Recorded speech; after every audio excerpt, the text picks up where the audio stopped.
For months, we've been on top of the high-speed rail project, uncovering delays and setbacks for the $68 billion bullet train. Now, this internal document, it's called an initial construction schedule. It shows construction not starting until March of 2014. That's nearly a year later than the rail authority maintains, and once again, it could jeopardize the project's funding. No, he's not saying 2014. Well, so I've answered the question 3 times okay, now, so let's move on. That's High-Speed Rail Authority CEO Jeff Morales last November, insisting the project is running on schedule. You're also misquoting it as you're going through par for the course. He tells us we're misquoting their own documents, an affidavit where their own project manager said construction wasn't likely to begin until very late 2013 or 2014. Morales maintains they're starting this summer. But we've uncovered another document, this one, a final draft from the Rail Authority's project management team, which also shows construction not starting until 2014. So again, we asked the Rail Authority for comment, and we're told construction will begin this summer. Start could be defined by Mr.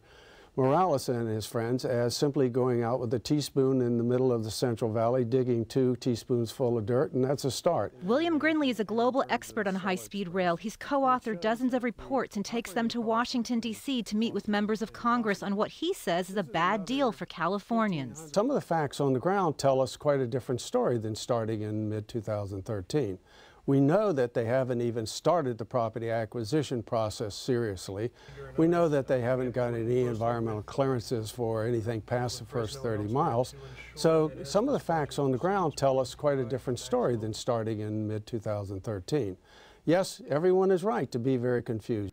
Confused, and now even some dissent from within the Rail Authority's own board members.